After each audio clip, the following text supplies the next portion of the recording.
আকাশবাণী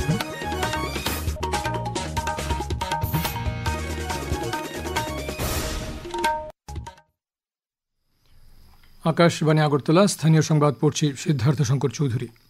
মোদী সরকার উত্তর পূর্বাঞ্চলের জনগণের সহায়তায় অটল রয়েছে। কেন্দ্রীয় স্বরাষ্ট্রমন্ত্রী অমিত শাহ গতকাল আসাম, মণিপুর, সিকিম ও অরুণাচল প্রদেশের মুখ্যমন্ত্রীদের সঙ্গে ব্যক্তিগতভাবে আলোচনাকালে একথা জানান।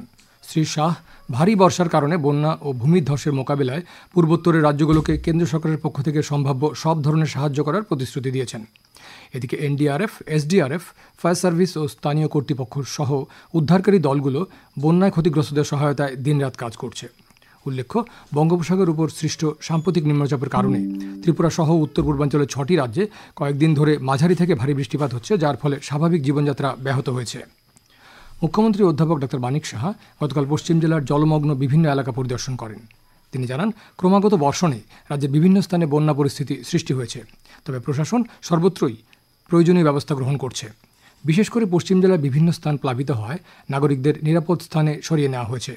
মুখ্যমন্ত্রীর সঙ্গে পরিদর্শনে ছিলেন আগরতলা পৌর নিগমের মেয়র দীপক মজুমদার ছাড়াও প্রশাসনের উচ্চপদস্থ কর্মকর্তারা। মুখ্যমন্ত্রী আগরতলার হাওড়া নদীর তীরবর্তী চন্দ্রপুর, প্রতাপগড়, বরদোয়ালি সহ বিভিন্ন প্লাবিত অঞ্চল পরিদর্শন করেন। তিনি বিভিন্ন ত্রাণ শিবিরে আশ্রয় নেওয়া পরিবারগুলোর সদস্যদের সঙ্গে কথা বলে তাঁদের সমস্যা সমাধানের বিষয়ে আশ্বস্ত করেন।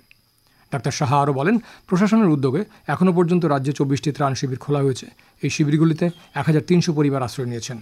জলে আটকে থাকা নাগরিকদের নিরাপদ জায়গায় সরে আসতে মুখ্যমন্ত্রী আহ্বান জানান। অবিরাম বর্ষণে 29 জেলার দেও ও মনু নদীতে জলস্ফীতি দেখা দিয়েছে। জেলার অনেক নিম্নাঞ্চল প্লাবিত হয়েছে। কৈলাসহর মহকুমার 185টি পরিবারের 729 জন এবং কুমারঘাট মহকুমার 198টি পরিবারের 773 জন সরকারি ত্রাণ শিবিরে আশ্রয় নিয়েছেন। উদ্ভূত পরিস্থিতি মোকাবেলায় প্রশাসন যথোপযুক্ত ব্যবস্থা গ্রহণ করেছে। এনডিআরএফ, আপদা মিত্র, সিভিক ভলান্টিয়ারদের কাজে লাগানো হয়েছে বলে 29 জেলার জেলাশাসক জানিয়েছেন। রামকৃষ্ণ মিশন বিবেকনগর কেন্দ্রের পক্ষ থেকে গতকাল রাতে প্রতাপগড় এলাকার জলমগ্ন পরিবারগুলোর মধ্যে রাতের খাবার বিতরণ করা হয়। বিবেকনগর মিশনের প্রধান শুভকরানন্দ মহারাজের নেতৃত্বে ত্রাণ শিবিরে আশ্রিত 80 জনকে খাবার দেওয়া হয়। রাজ্যে সাম্প্রতিক বন্যা পরিস্থিতির জন্য আন্ডার গ্রাজুয়েট, বিটেক ও ডিপ্লোমা স্তরের পরীক্ষাগুলো স্থগিত করল ত্রিপুরা বিশ্ববিদ্যালয়।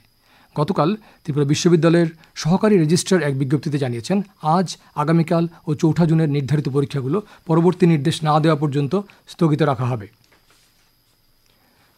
আসাম রাইফেলস এবং ডিরেক্টরেট অফ রেভিনিউ ইন্টেলিজেন্স বা ডিআরআই এর যৌথ অভিযানে তেলিয়ামুড়ায় 7 কোটি টাকার মাদক উদ্ধার করা হয়েছে।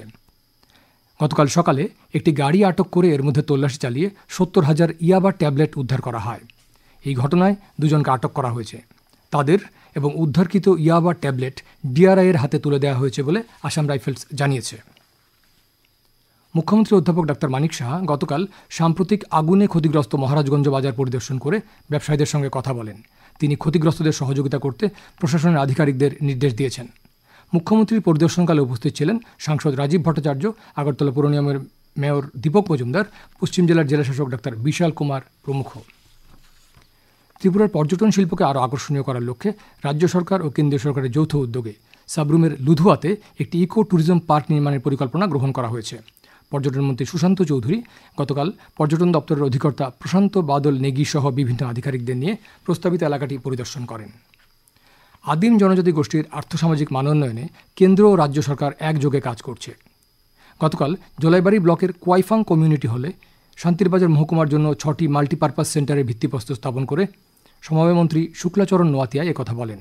উল্লেখ্য, প্রত্যেকটি মাল্টিপারপাস সেন্টার নির্মাণে ব্যয় হবে 60 লক্ষ টাকা। গতকালের অনুষ্ঠানে বনাধিকার আইনে 15 জনকে জমির পাট্টাও বিলি করা হয়। আবহাওয়ার খবর। আগরতলা ও তার আশেপাশে আবহাওয়ার পূর্বাভাসে জানানো হয়েছে, আজ আকাশ সাধারণত মেঘলা থাকবে। কিছু কিছু জায়গায় বজ্রপাত সহ ভারী বৃষ্টিপাতের সম্ভাবনা রয়েছে। আজ দিনের সর্বোচ্চ তাপমাত্রা থাকবে 30 ডিগ্রি সেলসিয়াসের কাছাকাছি।